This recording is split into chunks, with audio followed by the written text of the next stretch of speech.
বঙ্গোপসাগরে দেশের অন্যতম দ্বীপাঞ্চল প্রায় ৩,০০০ বছর বয়সী সন্দ্বীপ, কিন্তু ক্রমাগত ভাঙনের কবলে পড়ে দ্বীপটি এখন সাগর গর্ভে বিলীন হওয়ার পথে।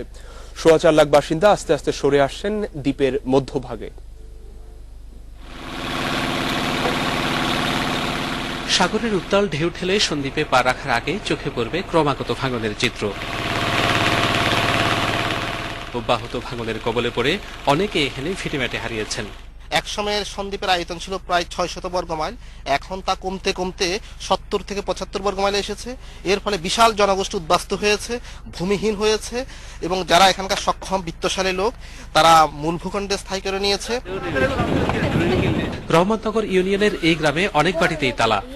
ভাঙনের কবলে পড়ে অনেকে আগাম বাড়ি ছেড়ে চলে গেছেন অন্যত্র। যাদের অন্য কোথাও যাওয়ার সামর্থ্য নেই, অনিশ্চয়তায় তাদের নিয়তি।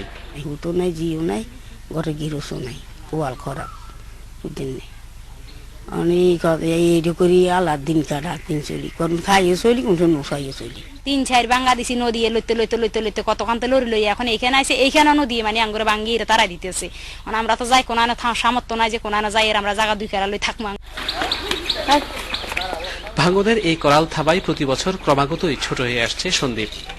৭-৮ মাইল চলে গেছে, আর এখন এই যদি যেভাবে ভাঙছে এইভাবে যদি আর ৭-৮ মাইল চলে যায়, আর ৭-৮ মাইল কিন্তু সন্দ্বীপ নাই, উত্তর পূর্ব পশ্চিমে কিন্তু আর ৭-৮ মাইল নাই, তাহলে একসময় এই সন্দ্বীপ থাকবে না। ৩ দশক আগে যেটির আয়তন ছিল ৪৮০ বর্গ মাইল, ভেঙে ভেঙে এখন সেটি মাত্র ৮৪ বর্গ মাইল। স্থানীয়রা জানালেন, ভাঙনে প্রতি বছর অন্তত ২০০ পরিবার তাদের বাস্তুভিটা হারাচ্ছেন। সাগরের ঢেউয়ে ভাঙতে ভাঙতে এই সন্দ্বীপ ৫ ভাগের ১ ভাগে এসে ঠেকেছে। দ্বীপবাসীর আশঙ্কা, এই ভাঙন ঠেকানো না গেলে না জানে কোন দ্বীপ সন্দ্বীপ পুরোটাই সাগর গর্ভে বিলীন হয়ে যায়। Shahnaz Riton, independent news, Sandwip, Chittagong.